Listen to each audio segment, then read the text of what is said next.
joined today with Senate President Larry Boboff, Al Solomon, Sheriff of Auglaize County, Kevin Morrison, President of the Ohio Association for Health, Physical Education, Recreation, and Dance, and Sherry Wolf, CEO of the Ohio Association of County Behavioral Health Authorities. There are also in the room today other people who have really worked on this, who have given the group advice, and who have put an awful lot of time into this. I also want to thank particularly Amy O'Grady from our office, who has spent hundreds and hundreds of hours of really working with the group and supplying them with really whatever they needed when they working with this very, very important problem. If today is a typical day in Ohio, there will be 8 Ohioans who will lose their lives before the day is over from an overdose of drugs.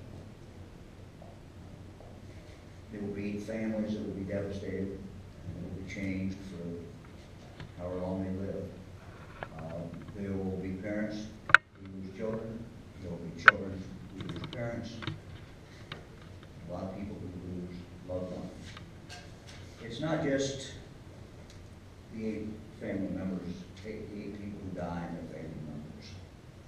In addition to that, there are thousands of people in Ohio right now, as we speak, who are worried about a loved one, someone who is in recovery, or someone who's not in recovery. They're worried that they'll get that call to find out that their loved one, son or daughter, husband, is dead.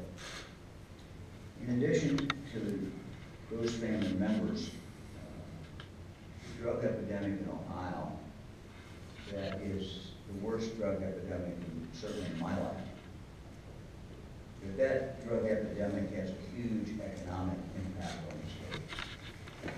An economic impact for the worst. There is a growing group of people in Ohio who cannot be employed, or at least cannot be employed in any job where they have to drive a truck, drive a lift truck, be around machinery, have any responsibility, and that number is growing.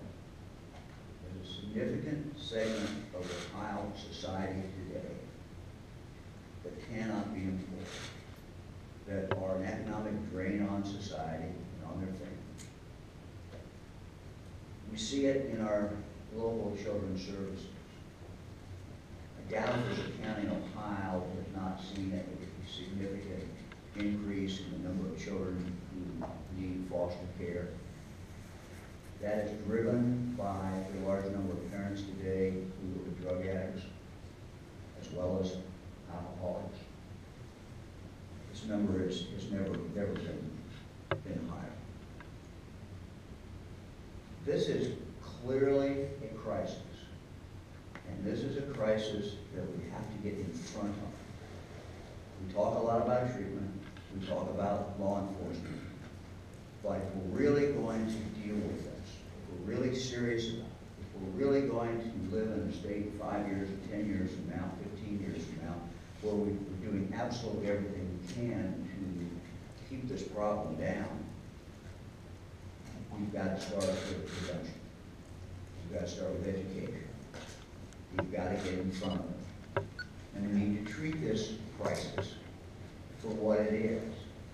It's devastating, something that's having a devastating impact on people of our great state. A drug epidemic that is as likely to be in the rural areas as it is in cities, and is likely to be the suburbs as it is in cities, and that's in cities also. It is absolutely everywhere. Let me give you an example. Just this week, in Washington Courthouse, an elementary school principal is outside in the parking lot of his school watching kids get on the buses when he noticed an adult slumped over a steering wheel in her van. The principal knew the parent had been in the building earlier to pick up her child from kindergarten. He went to the van and tried to awaken the woman. and then called first responders for help when it could not wait. The woman, we believe, had a heroin overdose. Her child, a kindergartner, was in the van, and the principal assured the child that they would get mom some help. But the story doesn't end there.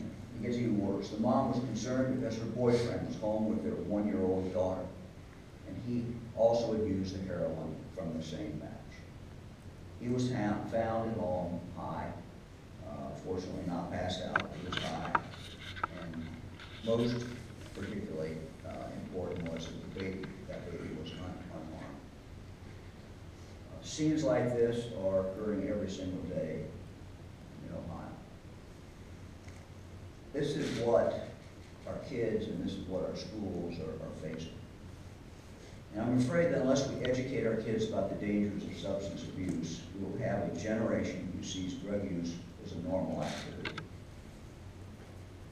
I've often said that there's been a cultural shift going in the wrong direction in regard to heroin. When I was a county prosecuting attorney, heroin was something that even people who were doing drugs wouldn't do. Just a small number of people who would do that. Most of them pitiful people, very sad people, primarily in our cities. And again, not even a large number of those. So there's been a cultural change the wrong way. That psychological barrier that existed to stop people from using heroin, that barrier is simply not standing anymore, and we have to resurrect it. I served on Ronald Reagan's National Commission on Drug-Free Schools in my time in the U.S. House of Representatives. We assessed the nature of the drug problem in our schools and colleges and recommended ways the problem could be addressed. Experts routinely told us that repetitive, comprehensive, school-based education was necessary to successfully combat drug addiction. I believe that we must educate all of Ohio's kids early on and then keep repeating the message about the dangers of drug addiction. We do that with anything else that we want to teach. Why in the world would we think learning about this problem and giving the tools that are necessary to combat staying away from that, why would we think it should be taught any other way? To address this issue last August, former Senate President Faber, Speaker Rosenberger, and I formed the Ohio Joint Study Commission on Drug Use Prevention Education. This study committee is comprised of 24 members, including educators, prevention specialists, elected officials, law enforcement officers, and others from across the state.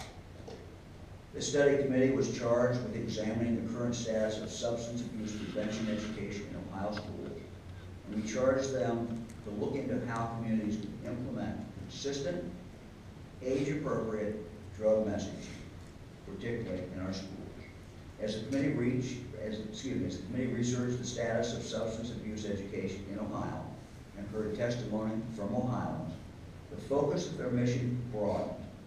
And it broadened to include reducing risk factors and increasing protective factors, which include things that encourage good decision making and in turn help youth resist alcohol, tobacco, and other drugs.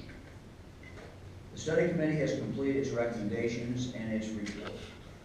And this report will be available to schools and committees and communities around the state.